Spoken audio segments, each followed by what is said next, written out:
নমস্কাৰ Assam GT PGT TET এই বিষয়টো বৰ্তমান চৰ্চাত আছে কিয়নো 15 নম্বৰ 15 মাৰ্কস ধেমালি নহয় যেহেতু ডাইৰেক্ট ৰিক্ৰুটমেন্ট হয় তাত 1 বা 2 মাৰ্কসে এটা মানে ডাঙৰ গেম খেলিব পাৰে গতিকে 15 মাৰ্কস কোনো মানে সৰু মাৰ্কস নহয় আৰু এই যেটো বিতৰ্ক বৰ্তমান চলি আছে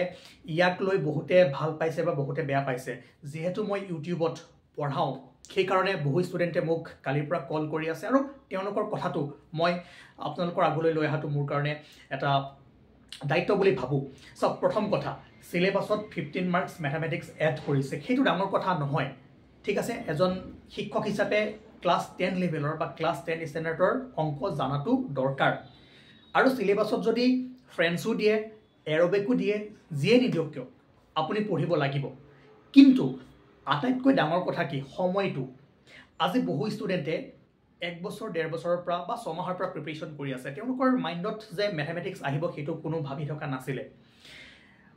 সময়টো যদি চাই পৰীক্ষাৰ প্ৰায় 20-25 দিন আগত যেতিয়া সিলেবাছত নতুন বস্তু এটা এড কৰিব হয় যিখিনি সায়েন্সৰ ষ্টুডেন্ট যিসকলে মেথছৰ লগত জড়িত হৈ আছে তেওঁলোকৰ কাৰণে সমস্যা নহয় আৰু ম্যাথমেটিক্স এনেকুৱা এটা সাবজেক্ট নহয় যে যেটো সকলোৰে মনত থাকিব এই বস্তুটো প্ৰেক্টিস কৰি থাকিব লাগিব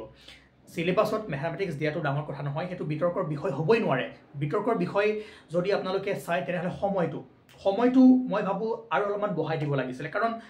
25 দিনত বহু ষ্টুডেন্ট এনেকুৱা ষ্টুডেন্ট আছে যিসকলে ভালদৰে পঢ়ি আছে ভালদৰে তেওঁলোকৰ প্ৰিপাৰেচন কমপ্লিট হৈ আছে আৰু এই 15 মাৰ্কসটোৱে বহু প্ৰভাৱ পেলাব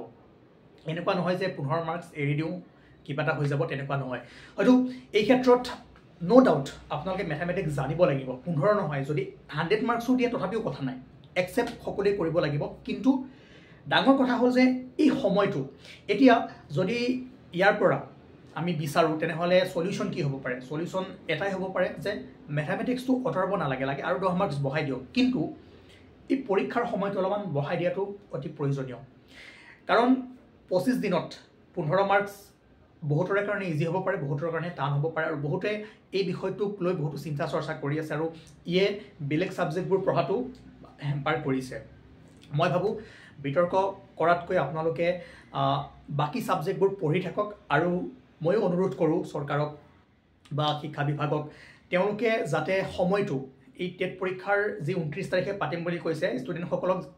আৰু যাতে 20 দিন বা 22 দিন দি দিয়ে বা বিহুৰ পিছত আৰু এক মাহ যদি দিয়ে তেনেহলে হয়তো বহু ষ্টুডেন্টৰ সুবিধা হ'ব আৰু বহুতে সেই 15 মাৰ্কসৰ কাৰণে ভালদৰে পঢ়িব পাৰিব এটো মোৰ ফালৰ পৰা এটা অনুৰোধ বা মোৰ ফালৰ পৰা এটা সাজেশন আৰু বাকি আপোনালোকৰ ফালৰ পৰা কেনেকে কি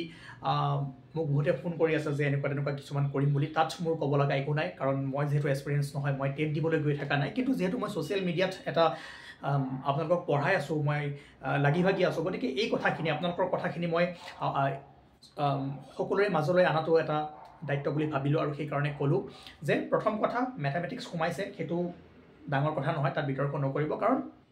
আমি অলপমান জানিব লাগে যে টিচাৰ হিচাপে এইখিনি বস্তু জানিব লাগিব কিন্তু কথাটো হ'ল যে সময়টো বহুত কম কৰিছে আৰু একদম সাডেনলি 20 দিন 25 দিনৰ আগত যেতিয়া বস্তু এটা চেঞ্জ কৰি দিব তাত বহুত হেম্পাৰ পৰিব হেতু 100% সঁচা কথা সেই কাৰণে এটাই এতিয়া সুবিধা আছে যে আপোনালোকে যদি বিচাৰে এখন ৰিকুৱেষ্ট কৰক মুখ্যমন্ত্ৰী মহোদয়লৈ বা ময়ো মোৰ ফালৰ পৰা মই কৈছো যে যিসকলে প্ৰিপাৰেচন কৰি আছে তেওঁলোকক যাতে আৰু এক মাহ সময় দিয়ে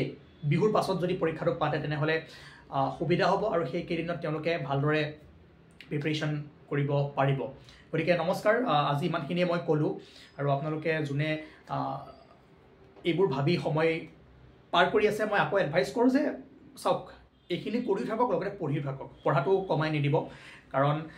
সব যেটো আনসাৰ্টেনিটি গতিকে পঢ়ি থাকি বাকি যিবোৰ কৰিব বিচাৰিছে হেবোৰ কৰি থাকক পঢ়াটো কমাই নিদিব পঢ়াটো কমাই দিলে আপোনালোকৰ লোকসান হ'ব মই আগতেই কৈছো যে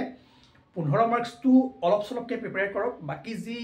125 থাকিব তাত এনেকৈ ভালদৰে পঢ়ক যাতে তাৰ পৰা 1 মাৰ্কসও না যায় ঠিক আছে আৰু যদি কিবা ডাউট থাকে বা কিবা Assam and it's people related বস্তু পঢ়িব বিচাৰে তেনেহলে KSGS আসামে আপোনালোকক ফ্ৰী অফ কষ্ট বস্তুবোৰ প্ৰভাইড কৰি আছে থ্যাংক ইউ